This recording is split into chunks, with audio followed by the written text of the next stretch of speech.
You know, one of the films that had a lot of people excited coming out of CinemaCon this year was the new Christian Bale, John David Washington, Margot Robbie film, Amsterdam. I mean, working with an Oscar-level director that has worked with Christian Bale and a lot of these people before, it looked like it was going to be one of these Oscar bait kind of movies, and we were all so excited about it. And that was Amsterdam. And then, of course, it tanked. Not just with the critics and people who saw the movie, but also at the box office.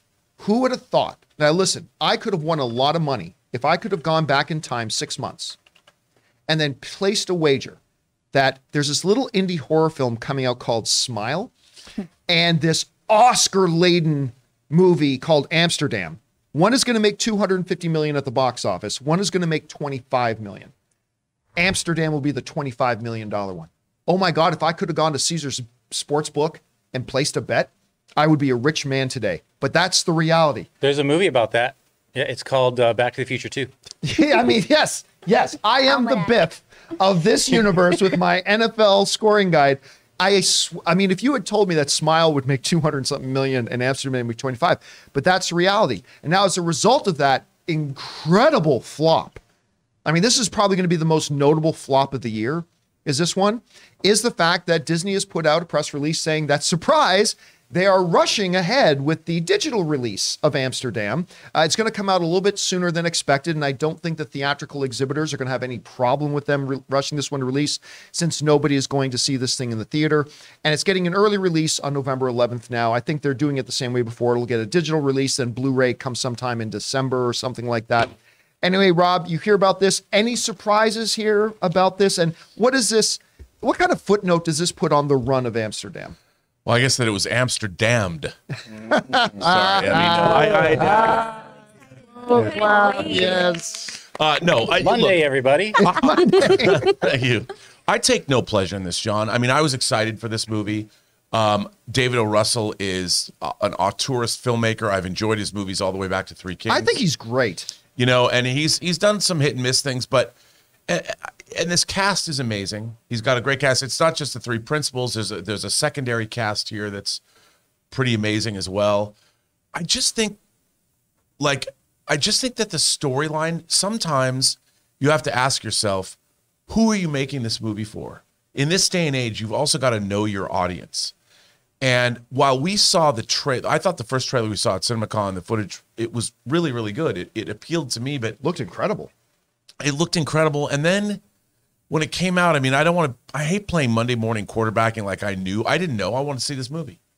You know, but there was something about it that just didn't ultimately, even when I heard more about what it was about, I was like, oh. You know where you didn't hear what it was about? The trailers. Well, yeah. The trailers never told anybody what the movie was about. No. And so it's like, so why should we go see it? Yeah, and I was kind of bummed out that all of this great talent was put in. And this is, you know, when this filmmakers like James Cameron and Martin Scorsese, they talk about, wow, well, comic book movies are dominating, you know, the theaters. Well, it's because movies like this are not. And, you know, I hate to say it, I wish we had more of a steady diet of different kinds of movies being put out. But if they're not making money, if a star-driven, auteur-driven movie can't make it in the marketplace, they're not going to make them.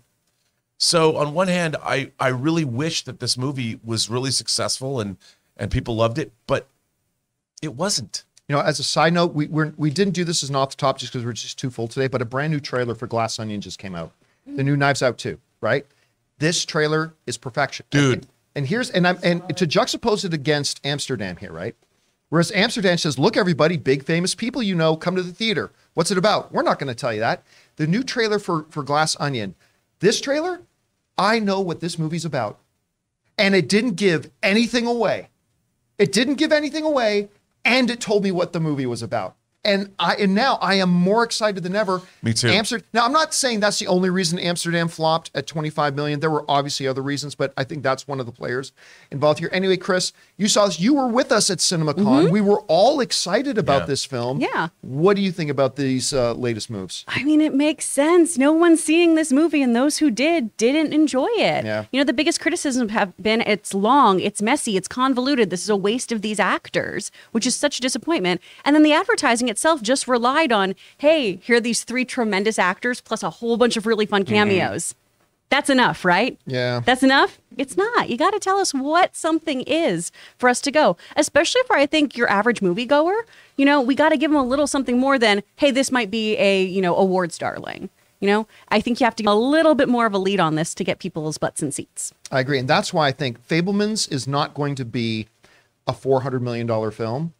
But because the nature of the film, yeah. But you're going to see Fabelmans do a lot better because again, Fabelmans is not just it's from Steven Spielberg. It's got all those other catches that Amsterdam had, but it's also I watched that trailer. It's like I can tell you what this movie's about. Exactly. I don't know how it's going to turn out, but I know what the movie's about. Anyway, guys, question is for you. What do you think about this? Amsterdam is probably going to be maybe not the biggest money loser of the year, but probably the most notable flop of the year. And now they're rushing it onto digital streaming. How do you feel about that? What's your take on it? Whatever it is, jump down to the comment section below and leave those thoughts there. Guys, we want to take a second to thank the sponsor of this video, Mint Mobile. Mint Mobile offers premium wireless starting at just $15 a month. And now for the plot twist. I'm just kidding. There isn't one. Mint Mobile just has premium wireless from $15 a month. There's no trapping you into a 2-year contract or opening the bill to find all these crazy fees. There's no luring you in with free subscriptions to streaming services that you'll forget to cancel and be charged full price for. With my old wireless provider, every month when I opened the bill, it was like playing roulette. I never knew how big the bill was going to be, and it always seemed to get bigger. With Mint Mobile, it's totally different. I know exactly how little I'm paying every month, and there's never any surprises. Mint Mobile gives you the best rate whether you're buying for one or a family. And at Mint Mobile, families start at just 2 lines. All plans come with unlimited talk and text plus high-speed data delivered on the nation's largest 5G network. And guys, you get to use your own phone with any Mint Mobile plan and keep your same phone number along with all your existing contacts. So transferring over couldn't be easier. So to get premium wireless from just $15 a month and no unexpected plot twists, go to mintmobile.com/Campea. That's mintmobile.com/Campea. You'll make your wallet very happy at mintmobile.com/Campea.